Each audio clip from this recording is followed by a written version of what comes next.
सोलापूर महानगरपालिका सार्वत्रिक निवडणूक 2026च्या पार्श्वभूमीवर महाविकास आघाडीनं अधिकृत प्रचाराचा भव्य शुभारंभ करून रणशिंग फुंकलं. महाविकास आघाडी स्थापन करणं, उमेदवारी जाहीर करणं यांसह सर्वच पातळीवर महाविकास आघाडीनं निर्णायक आघाडी घेतली असून सोमवारी दिनांक 5 जानेवारी 2026 रोजी सायंकाळी 5 वाजता heritage sea lawn, Gandhinagar, Solapur इथं उत्साहपूर्ण वातावरणात प्रचाराचा नारळ फोडला.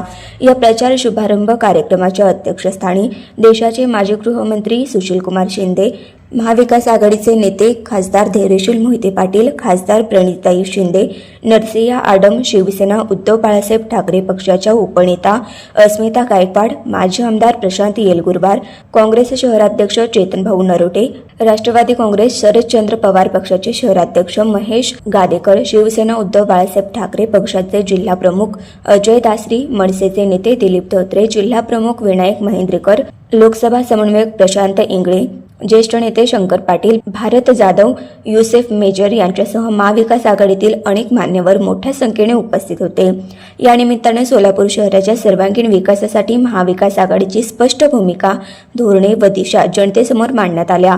काँग्रेस, राष्ट्रवादी काँग्रेस, शरदचंद्र पवार, शिवसेना उद्धव बाळासाहेब ठाकरे, भारताचा कम्युनिटी पक्ष, मार्क्सवादी आणि महाराष्ट्र नवनिर्माण सेना यांच्या एकजुटीचे दर्शन घडवत आगामी निवडणुकीसाठी जोरदार प्रचार मोहिमेला सुरुवात करण्यात आली. 15 जानेवारी रोजी सोलापुरातील जनता विकासासाठी मतदान करणार असून या पार्श्वभूमीवर महाविकास आघाडीच्या सर्व पदाधिकारी व कार्यकर्त्यांनी झटून कामाला लागावं असं आवाहन यावेळी करण्यात आलं. माजी केंद्रीय गृहमंत्री सुशीलकुमार शिंदे, खासदार प्रणिती शिंदे यांच्यासह आघाडीतील सर्व नेते मंडळींच्या मार्गदर्शनाखाली उमेदवार व कार्यकर्त्यांमध्ये नवचैतन्य संचारलं असून आत्मविश्वास स्पष्टपणे दिसून येत आहे.